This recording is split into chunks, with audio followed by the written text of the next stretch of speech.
नमस्कार, कैसे हैं आप सभी। बहुत बहुत स्वागत है आप सभी का एस्ट्रो तक में। मैं हूँ राखी बेशा और बात कर रहे हैं सावन के महीने के बारे में। आषाढ़ का महीना ख़त्म होते ही सावन का महीना शुरू हो जाता है। इस समय में चातुर्मास की भी शुरुआत हो चुकी है।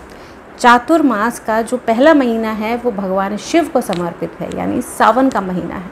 सावन के महीने का इंतज़ार शिव भक्तों को पूरे साल भर रहता है, क्योंकि भगवान शिव की आराधना करने के लिए, उनकी भक्ति करने के लिए, उनके आशीर्वाद को प्राप्त करने के लिए ये महीना बहुत ही शुभ माना गया है। इस समय भगवान श्री हरि विष्णु योग निद्रा में रहते हैं और पृथ्वी का संचालन भगवान शिव के पास होता है।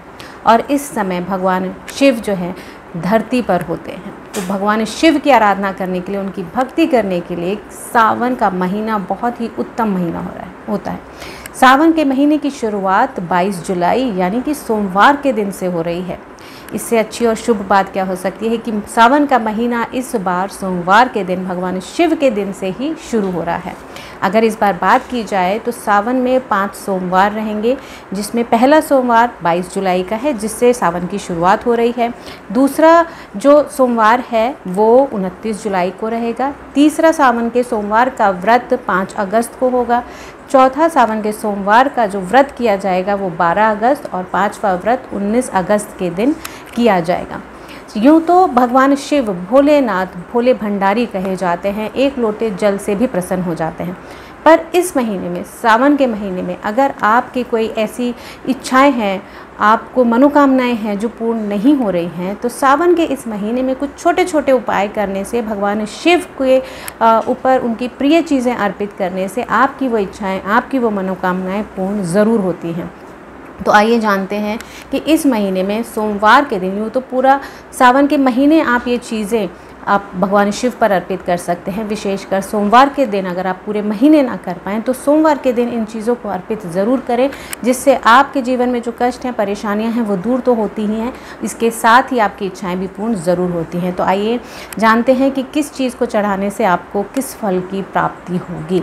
तो दही अर्पित करने से, अगर आप भगवान शिव पर दही अर्पित करते हैं तो इससे आपके जीवन में भौतिक सुखों की प्राप्ति ज़रूर होती है। वहीं अगर आपके जीवन में किसी भी तरह से कर्ज बहुत ज़्यादा है, कर्ज से आप परेशान हैं, कर्ज से मुक्ति चाहते हैं, तो सावन के महीने में आपको भगवान शिव पर गन्ने का रस अर्पित ज़रूर करना चाहिए।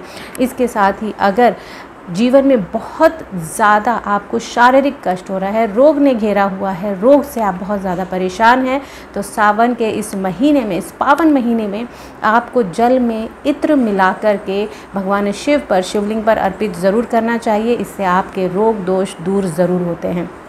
अगर आप जल में या दूध में थोड़ा सा मीठा या फिर शक्कर मिला करके आपको भगवान शिव पर अर्पित करते हैं, शिवलिंग पर अर्पित करते हैं, तो इससे आपको समृद्धि, सुख समृद्धि की प्राप्ति ज़रूर होती है। वहीं अगर आप जल में थोड़ा सा शहद मिला करके अर्पित करते हैं, तो अगर आपसे जाने अनजाने कुछ गलतियां हुई हैं, कुछ ऐसी चीज़ें हुई हैं, किसी को आपने कष्ट पहुंचाया है, तो ऐसी चीज़ों से भी आपको जल में शहद मिला करके भगवान शिव पर अर्पित करने से रोग से भी मुक्ति मिलती है और जाने अनजाने जो आपसे गलती, जो आपसे पाप हो गए हैं, उनसे भी मुक्ति आपको ज़रूर मिलती है। इसके साथ ही भगवान शिव को शमी पत्र भी बहुत प्रिय हैं, तो आपको सावन के इस महीने में शमी पत्र भी भगवान शिव पर अर्पित ज़रूर करने चाहिए। आपके जीवन में किसी भी तरह का कोई भी दुख या कष्ट क्यों ना हो, वो दूर ज़रूर होगा। तो सावन के इस पावन महीने की आप सभी को ढेर सारी शुभकामनाएं। हर हर महादेव। आप देखते रहिए एस्ट्रो तक। मैं लेती हूँ आपसे इजाज़त। Thank you so much. आप सभी का दिन शुभ हो। एस्ट्रो तक ऐप पर आपको मिलेगा भविष्य से जुड़े हर सवाल का जवाब। डाउनलोड कीजिए एस्ट्रो तक ऐप और चुटकी में जुड़िए इंडिया के बेस्ट एस्ट्रोलॉजर से।